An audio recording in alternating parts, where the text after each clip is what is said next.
La marque de la bête, c'est quoi? C'est d'abord son enseignement. Ce n'est pas le fait d'être marqué comme des gens croient qu'on va te mettre une puce. Non, non, c'est pas ça. Te mettre une puce dans la tête ou dans la main, enlever cette pensée, elle est d'abord aussi diabolique, cette pensée. Oui, je vous salue tous. Dans le précieux nom de notre Seigneur et Sauveur Jésus-Christ, moi, c'est votre frère, Meshakankou Michael. Et ici, nous sommes sur notre page et notre chaîne Facebook, La Vérité du Cœur TV. Et c'est pour parler de la part de notre Dieu, à travers sa parole, à travers les enseignements. Et aujourd'hui, nous sommes dans notre continuité sur la marche en ce qui concerne le caractéristique de la marque de la bête. C'est en cela que nous avons parlé par nos deux vidéos précédentes. Et nous avons déjà parlé aujourd'hui, nous sommes à notre troisième partie, si nous pouvons dire ainsi. Et je crois qu'avant d'entamer cette troisième partie, j'aimerais bien faire un tout petit résumé de ces deux précédentes vidéos qui va nous permettre de bien marcher à vous qui me suivez pour la première fois à travers cette vidéo. Et j'aimerais aussi vous inviter pour mieux comprendre, parce que dans le résumé, nous n'allons pas entrer dans le profondeur du sujet. Je vous invite d'aller suivre les deux vidéos précédentes que nous avons fait par rapport à ce message en ce qui concerne les caractéristiques de la marque de la bête. Nous rappelons ceci, que par ces vidéos, nous ne calculons pas le nombre de la bête, parce que c'est des choses différentes de calculer ou de déchiffrer le nombre de la bête de 666 à laquelle c'est même les non-croyants connaissent. Mais ici, nous ne sommes pas là pour déchiffrer ou calculer ce nombre. Ici, nous faisons que d'abord parler ou identifier la bête dont on parle et sa marque et les caractéristiques qui est liées à cette marque. Et c'est peut-être après, si Dieu le veut, après ce sujet, que nous pouvons entrer dans le déchiffrement ou dans le calcul du nombre.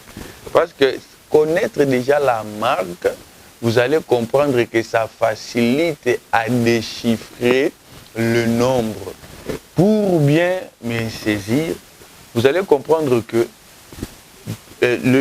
la bête dont on parle dans Apocalypse 13 amène à identifier la marque comme le nom de la bête et le nombre de son nom. C'est-à-dire, si tu as la marque, c'est-à-dire que tu as aussi le nom de la bête, et si tu as le nom de la bête, tu as aussi le nombre. C'est-à-dire, lisons cela pour nous faire comprendre un peu.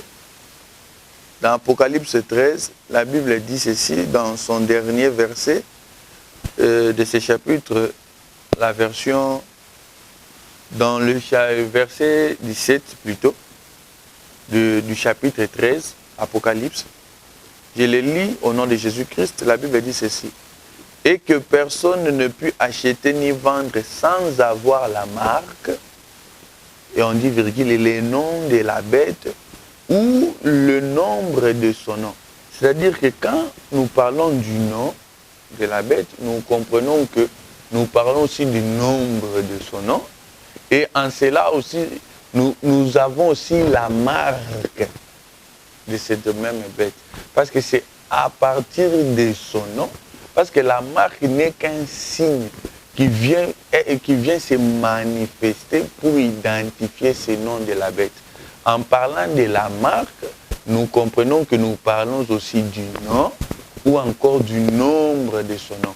Bien que le nombre de son nom doit être déchiffré, mais à la personne qui a le nom de la bête, comprend la marque et aussi comprend le nombre, parce que il n'y a pas de contradiction entre le nom de la bête ou le nombre de son nom. C'est-à-dire celui qui a le nombre de son nom a aussi le nom de la bête. Quand tu comprends, parce que le problème n'est pas seulement de déchiffrer le nombre 666, mais d'abord de connaître le nom de la bête. Quand tu connais le nom de la bête, tu peux bien les détecter et comprendre que celui qui a le nom, forcément aussi a le nombre. Parce qu'on dit où le nombre de son nom. Et le nombre de son nom et le nom de la bête, tout a de mêmes caractéristiques. C'est ce que nous voulons dire. En comprenant son nom, vous comprenez aussi le nombre de son nom. Et dans nos précédentes vidéos, nous avons pu détecter d'abord ou identifier, chercher à identifier par le moyen des écritures bibliques, identifier c'est qui cette bête. Et nous avons dit que pour un enfant de Dieu, nous ne pouvons pas penser, quand nous parlons de la marque de la bête, nous ne pouvons pas penser de la même manière ou parler de la même manière avec le monde à ce sujet. Parce que des fois, quand nous nous répétons ou nous disons la marque de la bête, les 666, des gens croient qu'on parle d'un animal. Non, on ne parle pas d'un animal. Nous parlons des choses spirituelles. C'est-à-dire, c'est tout un esprit qui s'incarne sur cette code qu'on parle de la bête. Bien que c'est un mot ou une phrase codée, mais nous étant l'Église, Dieu nous a donné la grâce à être dévoilés. Comme Matthieu 13, 10 le dit, quand les apôtres, les disciples demandèrent à Jésus que pourquoi tu parles à la foule en parabole, il a dit pour eux, ils ne sont pas donnés de connaître le mystère de ces choses, mais c'était pour l'Église, mais pour vous, c'est donné. C'est-à-dire, pour nous, l'Église, nous avons cette grâce à avoir la révélation dans la compréhension. Quand on parle du marque de la bête, nous comprenons qu'on parle du marque du diable.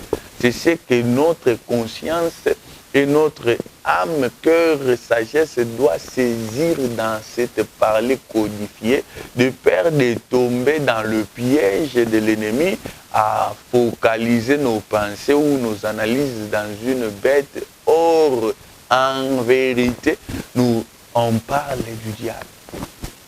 Et nous avons parlé de cela en long et en large, que la bête dont on parle, c'est le diable lui-même, qui s'incarne dans les deux bêtes qui est manifesté dans l'Apocalypse 13. Mais ces deux bêtes ont reçu le trône ou l'autorité venant du dragon, que Apocalypse 12, 9 identifie et révèle que c'est le diable, les serpents anciens et Satan. Nous comprenons que cette marque qui marche dans cette incarnation des êtres est bel et bien que le diable lui-même qui s'incarne dans ces bêtes-là. Parce que physiquement comme ça, quand la chose va s'accomplir, on ne verra pas le diable s'identifier comme lui, le diable, comme ça, mais il sera incarné sous un être. Mais étant enfant de Dieu, étant révélé et ayant reçu l'esprit de discernement, nous sommes appelés à connaître et à discerner que ceci, c'est le diable. Et ceci, c'est sa marque. Parce que pendant la période de l'Église, nous l'avons dit que ce mystère de l'iniquité agit déjà. Comme des Thessaloniciens 2 nous le dit. Il nous dit que ce mystère de l'iniquité agit déjà. Nous aimerons les lire des Thessaloniciens pour ne pas dire des choses qui n'est pas conformes à ce qui a été écrit. La Bible dit ceci, dans verset 7 des Thessaloniciens 2, « Car le mystère de l'iniquité agit déjà. Il faut seulement celui qui les retient encore ait disparu. » C'est-à-dire, pendant que l'Église est, le mystère de l'iniquité agit, l'iniquité agit sur le mystère, agit déjà, mais il agit sous forme à se cacher, à la manière dont il ne veut pas qu'il soit détecté ou dévoilé. C'est un peu ça. Maintenant, dans la période que l'Église est encore sur terre, mais Dieu nous a donné l'esprit du discernement au moyen de la connaissance de la parole de Dieu, et il nous montre maintenant à connaître ces choses, malgré qu'il agit sous mystère.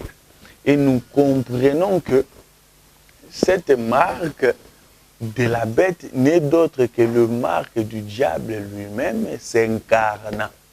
C'est-à-dire, quand nous allons voir ces choses agir, même en se cachant pendant ces périodes, nous n'allons pas voir les diables comme ça physiquement, non. C'est à travers des personnes que nous allons voir maintenant cette marque s'exercer. L'influence de cette marque s'exercer.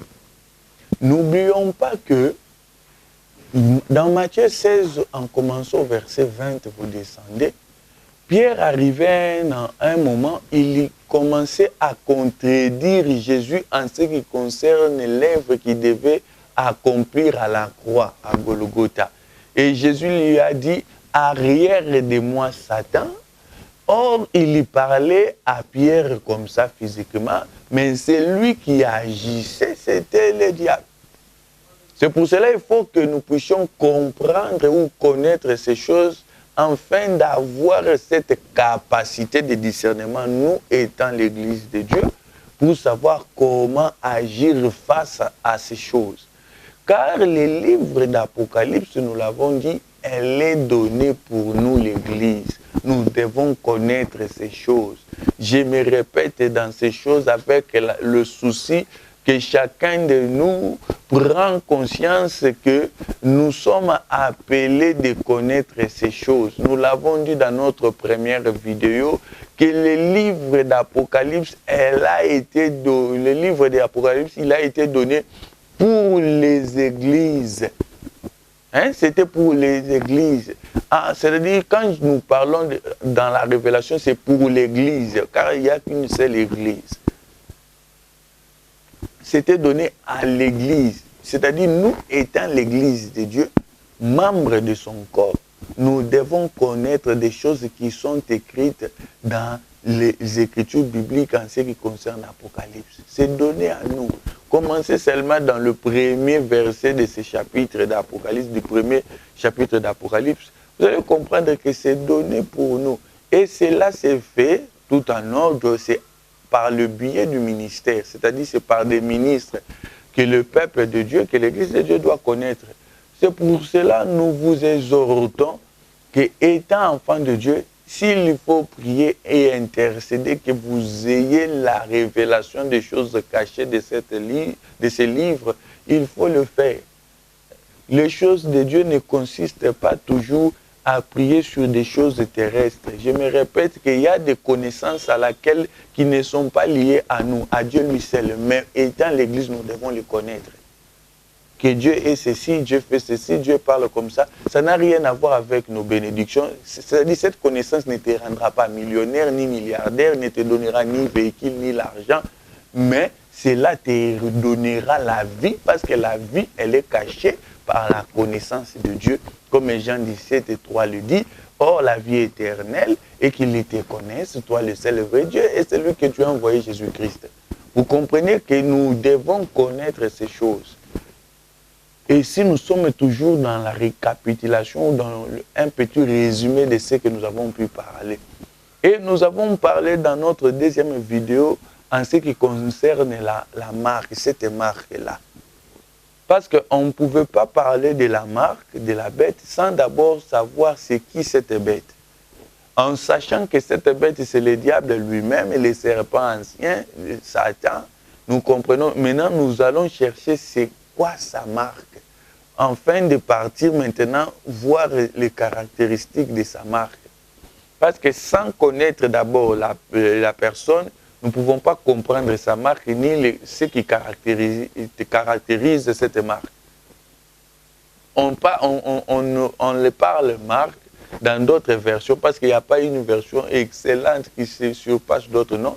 Dans d'autres versions de Bible, on écrit signe. On peut l'appeler signe, on peut l'appeler marque, on peut l'appeler sceau. C'est toujours la même chose. C'est toujours de la même chose. Et nous comprenons que la marque là, dans la deuxième partie, nous sommes allés d'abord comprendre cette marque là, elle est posée par qui? Nous comprenons que c'est par le diable lui-même, mais à travers la deuxième bête qui monte de la terre. C'est cette deuxième bête, c'est lui qui vient poser cette marque, et la Bible dit dans la main droite et dans le front. Et nous comprenons que cette deuxième bête a pour mission d'amener les habitants de la terre à adorer la première bête. Or, que ce soit la deuxième bête, que ce soit la première bête, et tous tirent leur autorité du dragon. Vous comprenez que c'est seulement le dragon qui agit au-dedans d'eux, mais chacun a une mission bien précise. Et la deuxième bête, c'est celui qui amène le peuple maintenant à l'adoration du premier bête. Nous comprenons que ce deuxième bête est un enseignant ou est un guide.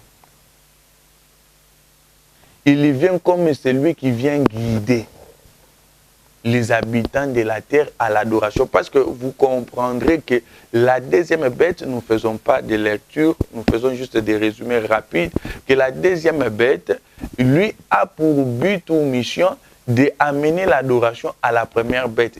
Lui, elle ne reçoit pas l'adoration, mais elle l'amène. Et la Bible dit que il a fait que l'image de la bête parle. C'est-à-dire, il y a la parole en lui, dans cette bête-là. Et cette bête a pour mission d'apporter l'adoration maintenant au diable. Et il l'amène par l'enseignement, par un système de voir des choses. Et c'est par cela qu'il pose sa marque. Et nous comprenons pourquoi. Parce que Ecclésiaste, que ce soit le chapitre 1, le verset 9 et 10, ou le chapitre 3, au verset 14-15, nous dit ceci, que Dieu ne fait que ramener ce qui est passé et il n'y a rien de nouveau. Si on vous dit que ça c'est nouveau, sachez que ça a existé dans les siècles précédents. Ça a existé dans les siècles précédents, plutôt. Ça a existé déjà. Nous comprenons que ce n'est pas le diable qui a commencé la chose de marquer des gens. Non, ce n'est pas lui. Celui qui a commencé cela, c'est Dieu lui-même. Parce que même l'adoration qu'il cherche qu'on puisse lui donner, cette adoration, commence de Dieu. L'adoration, elle est de Dieu. Maintenant, le diable étant imitateur, il cherche en se déguisant comme si c'est lui, en imitant maintenant des choses de Dieu pour que les gens viennent maintenant l'adorer.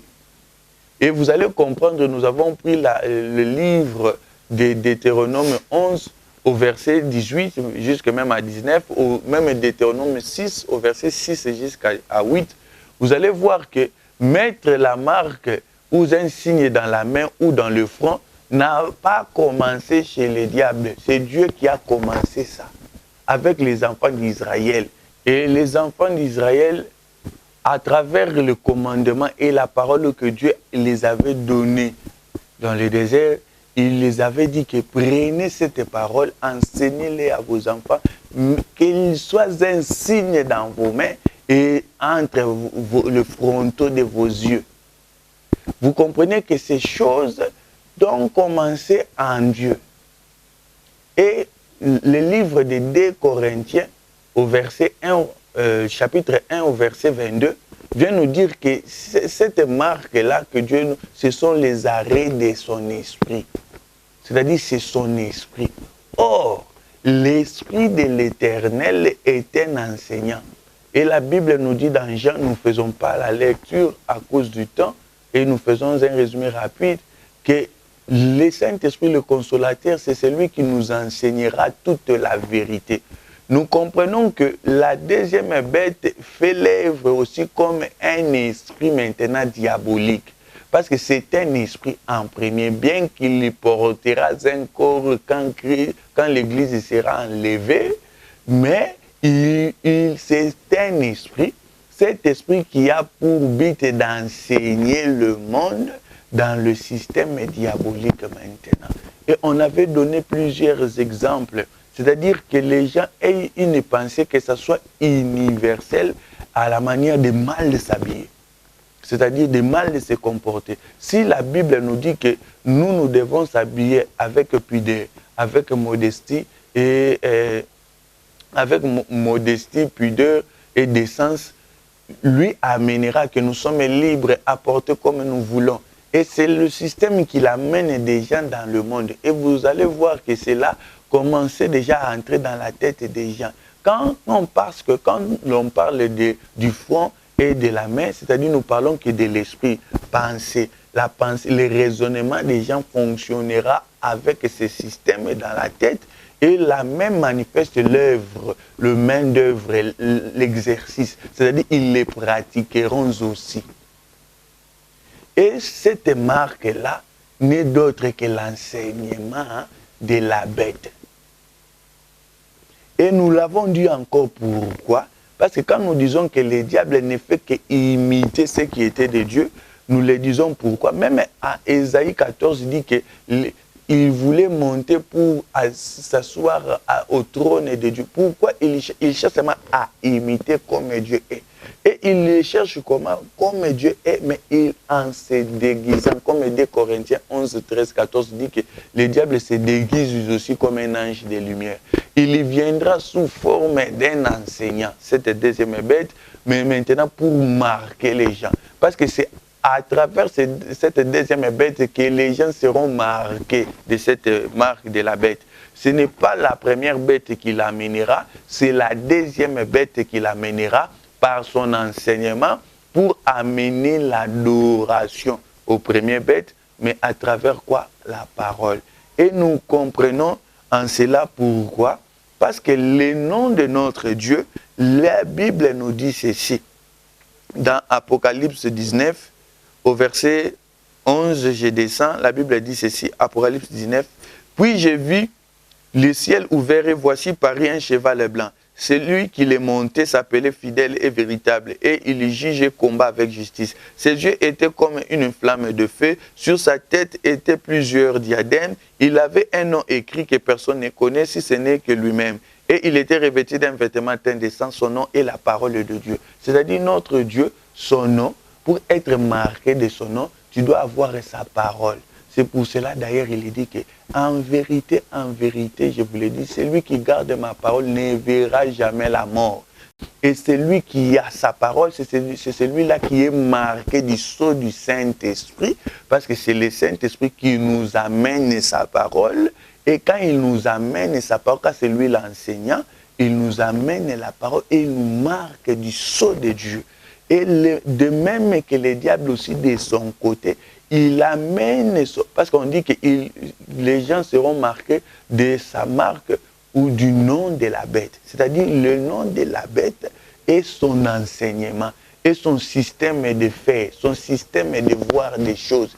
Et comme la Bible nous dit qu'il agit déjà sur le mystère, vous allez comprendre que même dans des assemblées dites chrétiennes, même dans le monde, ces choses-là commencent à s'exercer.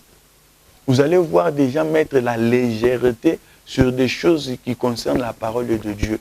Ils négligent la doctrine, ils ne voient cela plus rien. Ils cherchent à mener leurs propres pensées. Or, cette pensée, elle est diabolique. La Bible dit que la pensée des hommes, elles sont diaboliques. Ce n'est pas moi, Matthieu 16, 21, descendez, vous allez voir que Jésus parle des pierres, que vous mettez en scandale. La pensée des hommes, c'est la pensée du diable. C'est-à-dire la pensée des hommes, quand tu amènes la pensée des hommes comme ça, dans la chair et parler des enfants de Dieu, tu es en train de les remarquer.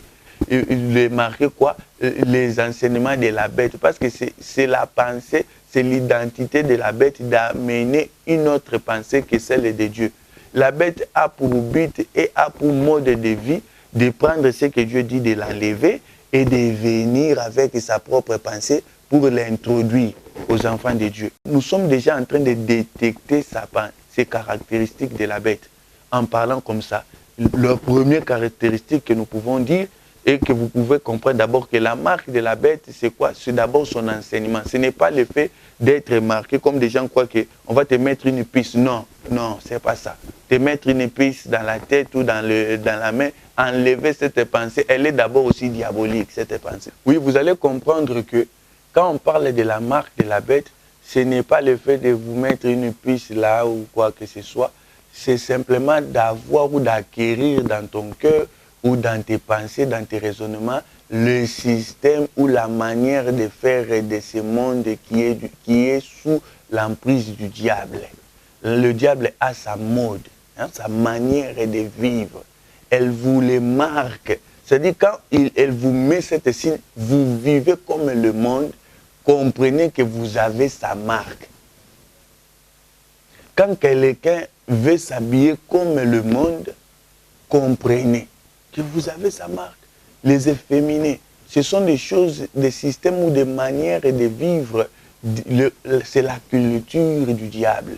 C'est sa culture-là. C'est ça sa marque. Nous, la marque aussi de Dieu, qui est le Saint-Esprit, il vient aussi avec la culture de Dieu en nous. Et la culture aussi de la marque de la bête, le diable vient aussi avec sa culture. Il a aussi ses propres serviteurs comme enseignants. Ils vont venir avec, même avec les écritures bibliques. Mais s'il vient pour amener un mensonge, il faut comprendre ceci. Le diable, quand la Bible lui a identifié comme le serpent ancien, comme ce dragon-là, serpent ancien, il faut rentrer. Parce que dans ce qui a été, pour comprendre ce qui est, il faut rentrer dans ce qui a été, comme Ecclésiaste 1,9 nous dit, à 10. Même Ecclésiaste 3, 14 à 15 nous dit, il dit que Dieu ne fait que ramener ce qui est passé. C'est-à-dire, il faut comprendre ceci. Les caractéristiques de la bête n'a pas commencé à Apocalypse, depuis Genèse. On l'appelle le serpent ancien. Son caractère premier, c'est le mensonge. Il faut le saisir. C'est-à-dire, il vient avec une parole. Il était venu où? Il était venu vers la femme. Nous allons l'expliquer plus tard dans de prochaines vidéos. Pourquoi le diable est venu d'abord seulement vers la femme? Pourquoi il est venu vers la femme? Nous allons comprendre cela. Sa manière d'agir. N'amenez pas vos pensées. Quand je dis pourquoi il est venu vers la femme, tes pensées vont vers une femme d'abord physique. Non. Enlève d'abord cette pensée et je ne l'ai même pas dit. Pourquoi d'abord il est venu vers la femme? Vous allez le comprendre. Mais le premier caractéristique de l'ennemi dans sa marque là, il vient avec les mensonges. C'est-à-dire, il y avait la parole que Dieu avait donnée à Adam. Mais lui est venu avec une autre aussi enseignement. En disant que, est-ce que Dieu a-t-il vraiment interdit que vous mangez? Il sait que si vous mangez, vous serez des dieux, vous ne mourrez. C'est-à-dire, il apporte son enseignement. Quand il apporte, c'est le premier caractéristique que nous devons savoir, que vraiment Dieu va nous conduire encore prochainement. Nous allons continuer sur des caractéristiques qui sont liées à la marque de la bête et nous les parlerons en long et en large. Là où Dieu va nous amener à mettre un point virgule sur ce sujet, nous allons mettre un point virgule. Mais sur ce, nous vous disons que Dieu vous bénisse richement et que ces paroles viennent encore fortifier vos cœurs à ne pas abandonner, à tenir ferme dans la doctrine de Dieu. Même s'il y a des attaques, même s'il y a des complications, même si tu fais quelque chose selon la doctrine, mais physiquement comme ça, tu vois que ça ne tient pas. Toi, garde d'abord la doctrine et Dieu seul le sait. Tu peux être dans le bon et aussi dans un point ou dans un domaine quelconque. C'est biblique, ça arrive. Mais gardez la foi, gardez la doctrine au nom de Jésus-Christ. Amen. La marque de la bête, c'est quoi? C'est d'abord son enseignement. Ce n'est pas le fait d'être marqué comme des gens croient qu'on va te mettre une puce. Non, non, c'est pas ça. Te mettre une puce dans la tête ou dans la main, enlever cette pensée, elle est d'abord aussi diabolique, cette pensée.